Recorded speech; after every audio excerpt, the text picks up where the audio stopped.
Greetings, loved ones. Domestic violence often has a ripple effect that tears through the fabric of the victim's life. The psychological and emotional and social impacts of domestic violence can linger long after the violence has subsided and even after the victim has left the abusive partner. Today we're going to talk about the impacts of domestic violence.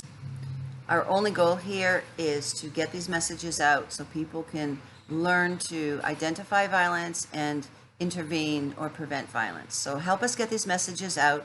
Please subscribe to our channel. Follow us on Facebook, Instagram, and Twitter.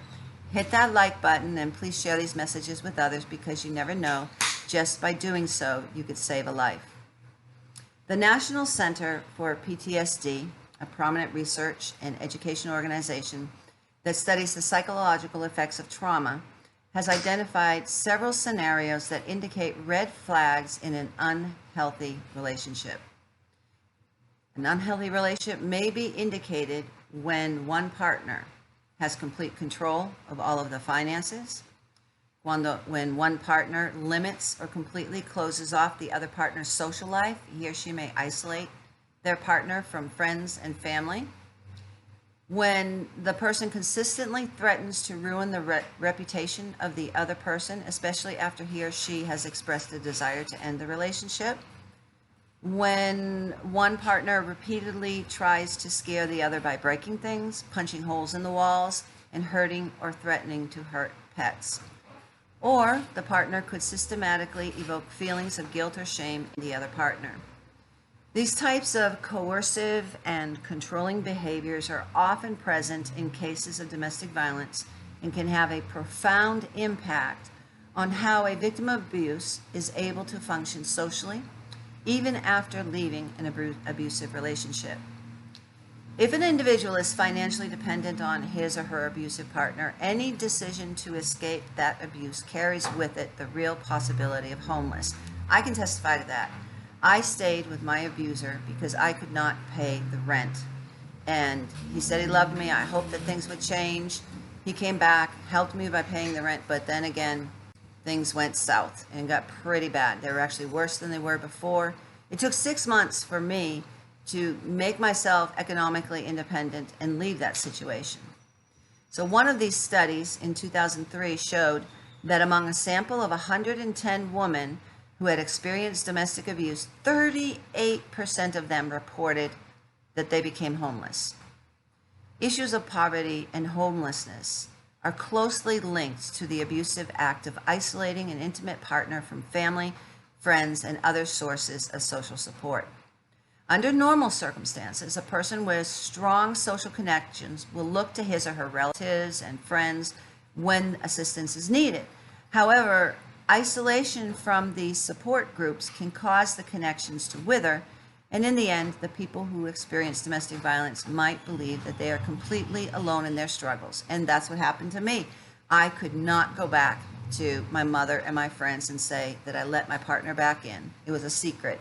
The shame was incredible, and the thought of them not wanting to help me because I didn't listen to them before, or the "I told you so." It was devastating. I was all alone. So I want to address a bit about the effects of domestic violence on children. Research shows that a child's development can be adversely affected by domestic abuse. One study conducted by Appel and Holden in 1998 emphasizes a large overlap between households where there is domestic violence and child abuse. And the National Center for PTSD estimates this overlap to be about 40 to 60%. According to statistics, boys who are exposed to domestic violence are twice as likely to abuse their intimate partners and children when they grow up. It's not guaranteed, but they're twice as likely to become aggressors. Similarly, revealing statistics from the American Bar Association show that girls with a history of physical or sexual abuse were more likely than non-abused girls to engage in risky behavior such as smoking, drinking, and substance abuse. Abused girls were also more likely to binge eat and purge than non-abused girls. In another study involving 2,245 children and teenagers, it was highlighted that recent exposure to domestic abuse was a primary factor in predicting future violent behavior. Even children who are not directly abused are affected by witnessing the domestic violence. So where and how can you get help? This is important. If you're in Honduras, you can contact us. If you're in danger, you can dial 911. You can go to the Human Rights. You can go to the Office of the Woman in your mayor's office. If you're a loved one is a victim of domestic abuse in the United States or anywhere else, please seek help. The longer the abuse persists, the more damage it can cause physically and psychologically. There is support, and in your community, there are places that can help you end the cycle of violence and move beyond it. So I'm going to give you a few of the resources available within the United States. If you are hurt or in immediate danger, please call 911 and do what you can to get into a safer situation. In the United States, you can contact the National Domestic Violence Hotline at 1-800-799-SAFE. I'll say it again, 1-800-799-SAFE. The national hotline can guide you to local shelters in your community and/or vital services. If you are searching online for help, be very sure to clear your internet browsing history so your abusive partner cannot track your searches. Firefox, Internet Explorer, and Google Chrome all have options to clear browsing history located in the upper right-hand corner below the red X to close the window. Even after the violence has subsided, the psychological effects of domestic violence can stick around for a long time. Seeking the help of a mental health professional such as a counselor or therapist can be critical to helping a victim find peace.